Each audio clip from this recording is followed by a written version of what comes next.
For almost a decade, a dark cloud hung over this town, a reign of abuse that will cast shadows on young lives for lifetimes to come. You raped me, don't talk to me. He just laughed at me. She walked in and I'm touching me and then told her to get out, so she did leave. I didn't think I was ever going to be seen again. I was absolutely terrified. Girls were groomed, trafficked, abused, raped, and some were passed around to be sexually assaulted again and again. Now, finally, 7 years later and after 11 months of court cases, this gang of 20 men are in prison for what they did. The last 4 of them sentenced today. Mohammed Akram, 17 years for the trafficking and rape of 2 girls. Niaz Ahmed, 5 years for inciting a child to commit a sexual offence and sexual assault. Mohammed Imran Ibra, 3 years for trafficking and actual bodily harm. And Asif Bashir, 11 years for rape and attempted rape. Many of the details of what these men did to their victims are so disturbing, we simply can't report them. In summing up today, the judge said it's likely that these girls will never recover from the abuse they have suffered. The way you treated them defies understanding, and yet, he went on to say, none of you have expressed any remorse for what you did. Between 2004 and 2011, this gang of 20 roamed Huddersfield searching for vulnerable girls, children, some as young as 11, to befriend, then ply with drink, drugs, and eventually abuse. Girls like Lucy. It's not her real name. She was first approached at 13, and at 15, this happened. Some of them had touched you and stuff like that, but it was the night that it actually happened, the night I got raped. I couldn't remember because I was sober when I went there. The girl took me there and introduced me to him and left me at the house, and I took one drink and I couldn't remember what else. But they all had videos and they had all sorts of me. But the only reason I knew was because the next day I woke up with no clothes on in the guy's bed in his house. How did that feel? It must have been terrifying. I just acted normal because I didn't want him to think she's going to go to the police or she's going to go tell someone. So I just got home, asked for my clothes, walked out and just cried really. Got home, bathed myself in bleach. Just felt dirty really. Just absolutely dirty. I got locked in a car once. Basically, like, he locked me in the car and was asking me to do stuff. I didn't think I was ever going to be seen again. I was absolutely terrified. Lucy's ordeal that night wasn't unique. The moors overlooking Huddersfield became a dumping ground for girls who dared to answer back. Throughout the 3 trials of these 20 men, girls told repeatedly of being beaten and left here in the dead of night, alone, cold, and terrified. Kate, again not her real name, only found out what happened to her in court from the evidence of another girl, because she was unconscious when it happened. It's marked her entire life since. Made a lot of sense because then, like, relationships I'd have to hang around with all them lot, they've just, like, been abusive and stuff like that as well. Relationships afterwards have been abusive. Has the relationships you've had afterwards been affected by the relationships by what happened to you? Yeah, because I was in a few domestic violence relationships as well, and I just thought it was normal. There is an uncomfortable question surrounding this case, the question of race. The majority of these men are British Pakistanis. The Pakistani community here say they're disgusted by what these men did. We need to look into our community with a magnifying glass. We need to scrutinise our ways. We've got to be a lot more open, frank and honest about what the problems are. We need to talk to our young people. The generations need to talk. We need to find out what's going on. But there are other bodies that need to look at the role they played too. Sometimes when I was out with them, the police had stopped the cars and I'd be in them and they'd just take me home. They wouldn't question them as to why you've got a young girl in your car. They'd just take me home. How do you feel about that now? Let down, really, because it could have stopped from then.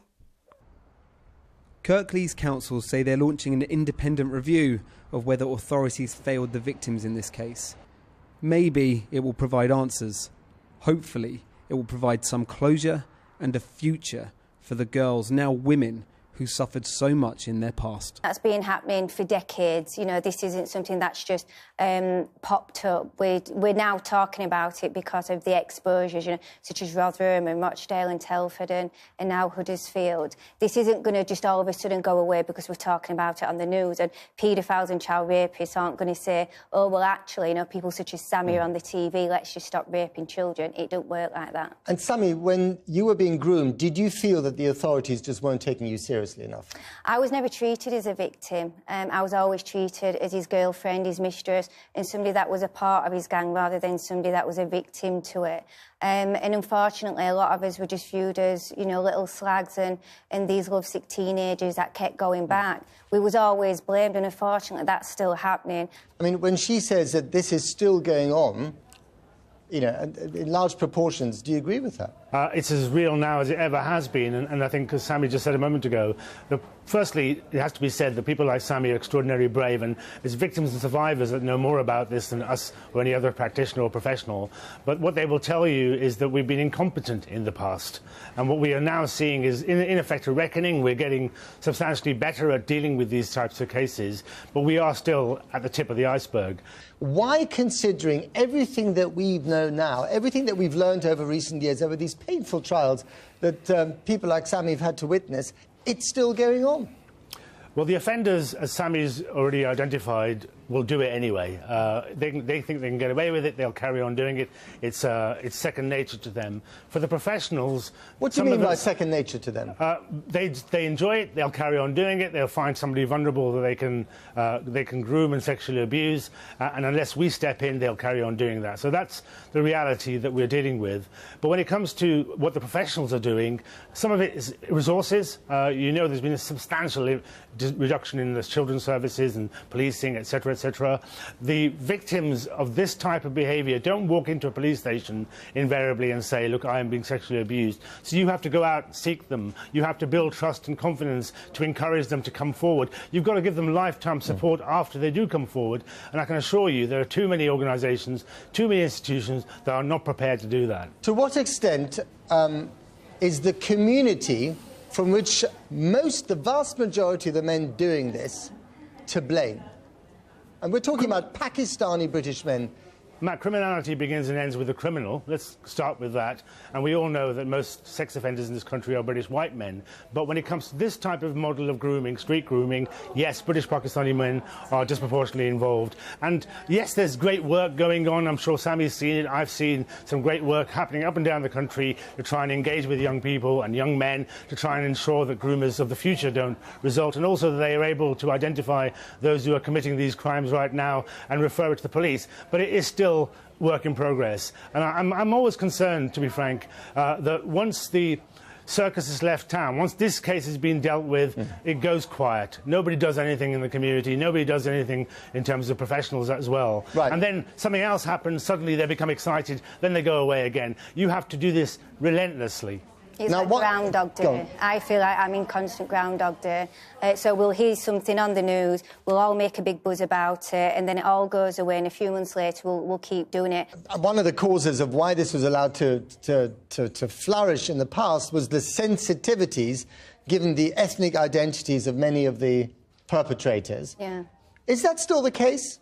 I think so. I think, and I always say, you know, we're in 2018 and we still can't say Pakistani, Muslim or child rape in the same sentence without being said, you know, we're racist, Islamophobic, or we're trying to brand an entire community. Now, I'm not trying to do any of that, and to be honest, I don't think many people are. But you want to be clear in your language? Yeah, all races commit abuse, and we need to accept that. We need to accept that actually some Pakistani Muslims are too. So let's accept that and then actually get on with tackling the problem. We need to have an honest conversation. Yeah. And strangely, I've begun to have this conversation now with people who previously weren't having it, about why it is that men from British Pakistani community feel that they can control these girls for their own purposes. And I'm sensing that maybe begin to tackle this issue rather than just simply thinking, well, it's a race issue. It's not a race issue. It's a male issue. It's about male power and male control. And additionally, in the British Pakistani community, there are other factors around